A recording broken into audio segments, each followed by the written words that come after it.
I want to introduce a gentleman that I met on our first candidates town hall.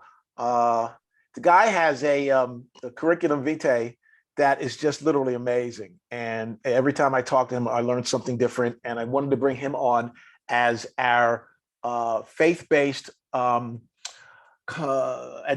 to the campaign, especially when it comes to kids and corrections and in and out of jail and repeat offenders and everything like that's been going on, and the issues that we're having in our communities right now. You know, Council District 15 is the 5th worst district for crime in Los Angeles, and you know, we have some things that we need to address as far as all this is concerned, and they're not being addressed.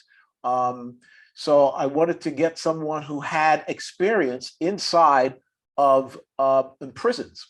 And Steve Lowe, who you'll meet in a minute, is on here with us. And I'll read part of his curriculum vitae. He's got doctoral studies in criminal justice, and master's in intercultural studies, a master's in criminal justice, a master's in psychology, clinical psychology, and a BA in criminology, and an A in police science.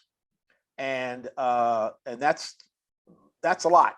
So he reached out to me. We got together for a couple of lunches, and I wanted to bring him on as our faith-based advisor when it comes to how we can stop these kids getting into trouble, going into prison, but more importantly, what happens to them when they get out?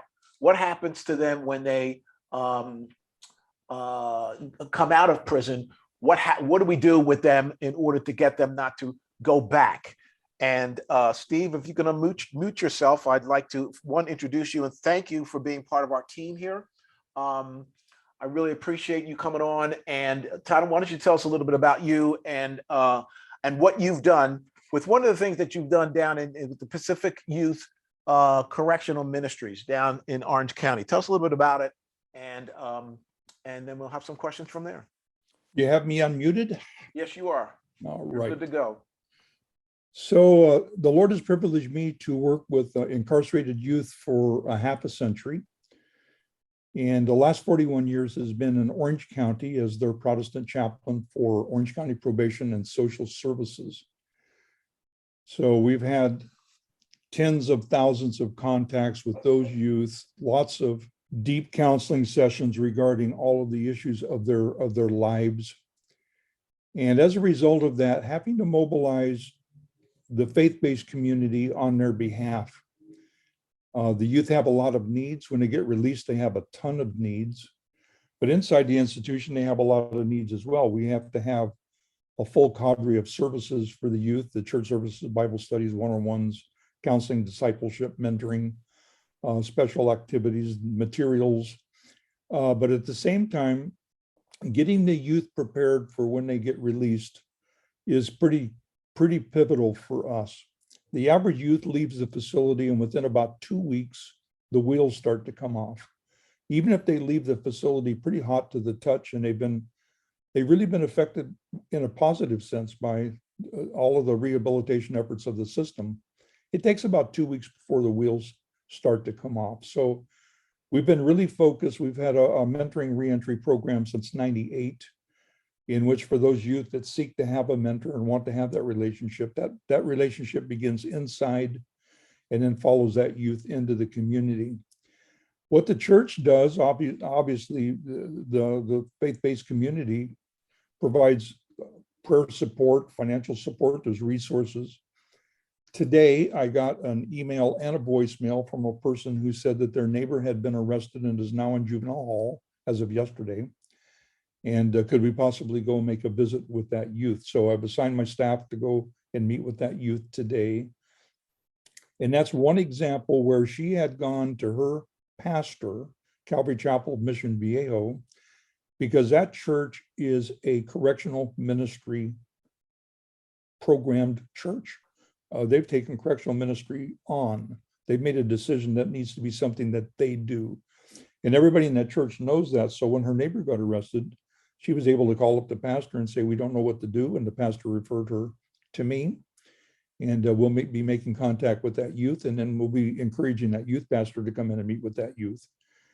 So with that, we've done lives worth saving. We had a large gang ministry that existed in Santa Ana during the heyday of the gang, the drive-bys. They're now more focused on human trafficking. They are rescuing prostitutes off of Harbor Boulevard in Orange County. And so the ministry, you get the church involved, you get a lot of resources involved. But the problem is there has to be some kind of a mediator between the church community, faith-based community, and the system itself. And usually that falls on the part of the chaplain to do that. And that just adds an entire level of extra work that needs to be done. But if the chaplain doesn't do it, it will not get done. So one of the reasons partnering with Rick is that he's got a real burden for solutions. The first time we met each other, we were checking each other out. We were strangers, kind of seeing if this is going to be a fit or not. I have no time to waste for somebody who's just talk.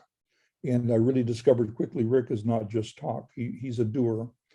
And so when we talked about what the faith-based community could do to be mobilized, have a faith-based initiative for this district, and getting those resources mobilized, I got really, really excited about that. My wife and I moved to San Pedro 6 months ago from Orange County. So we're here now. This is our neighborhood. This is our responsibility. We want to make a contribution to this city and to this county because it's new. We're technically living in Los Angeles now. So I'll be having lunch on Monday with the chaplain for all of the Orange County, or all of the Los Angeles probation facilities. We're friends, Richard Padilla, but I want to get him involved, and ultimately Rick will be meeting with Richard and coordinating with that as well, because he'll be the link within the probation facilities for Los Angeles. I mean, it's just, I'm just excited and giddy about you being on board, Steve. I think this is something that's truly necessary. You know, we got to catch them early, and we got to catch them when they come out and out of the correction system. And it's just not working out.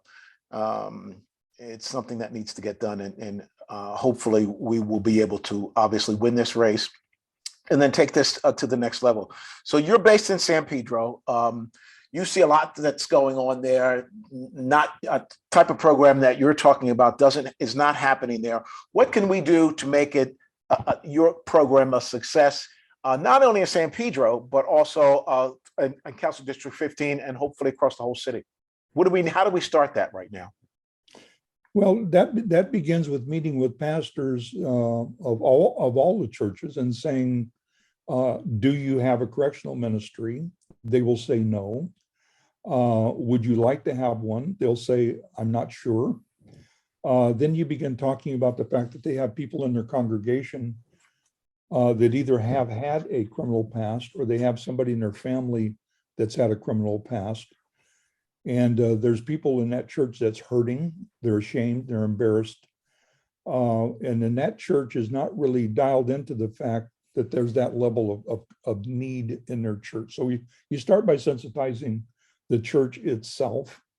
And then the church needs some coaching in terms of, if you're going to develop a correctional ministry within your church as part of the outreach or the missions, how do you do that? Churches don't know how to do that. So we have a toolkit that's designed to help them do that. So the starting place for me is we're going to be meeting with church leaders, and we're going to be saying, can we add, if they are doing something, can we add to that? And can we incorporate that? But if they don't have anything, let's sensitize them and get them started. If we do that, then out of that, the church has resources. There's people that's going to be volunteering for Los Angeles's facilities. Los Angeles is one of the largest probation departments in the world in terms of having youth locked up and in camps and ranches.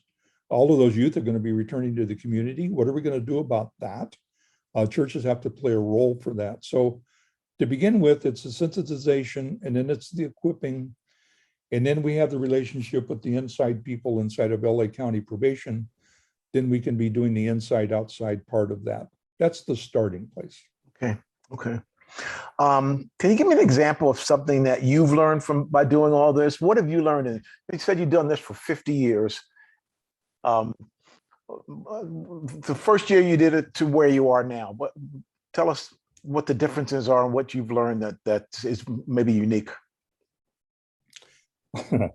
the the faith-based community is as angry and hostile and belligerent towards delinquents and criminals as anybody. Mm, In other words, that entity that should be loving and supportive, forgiving, where grace and mercy should flow, that's not the case at all. So mm, one of the obstacles is a challenge to them regarding their faith and what they profess as their faith, and how that is not playing out as they approach the problem of crime and delinquency. wow. So that's the big one for me. Wow. Steve, I really want to thank you for your time. I mean, this has been excellent. It's good to meet you. I'm glad you reached out. Again, this is an issue that's really close. Like I tell people, I don't have kids, but I have a niece and a nephew, and there are always issues. Things happen out here. I live in an area where there are a lot of kids, and you get a city council member that closed the Boys and Girls Club, and these kids have nowhere to go. So what are they going to do? They're going to find stuff to do, and they're going to do it after school. It's not going to be in the Boys and Girls Club. It's going to be in the streets. So things are going to happen. But I really appreciate you coming on board and working with us. I think this is an important area for us. And we'll have you back to talk about where you are. Just to give the folks here an idea of how Steve is involved. He's got close to 20 organizations all across the country that are looking for his ability to design a program to similar to what he's done down in Orange County, which obviously is a popular program, or he wouldn't be as needed. So thank you, Steve. Really appreciate your time, and I'll talk to you later in the week.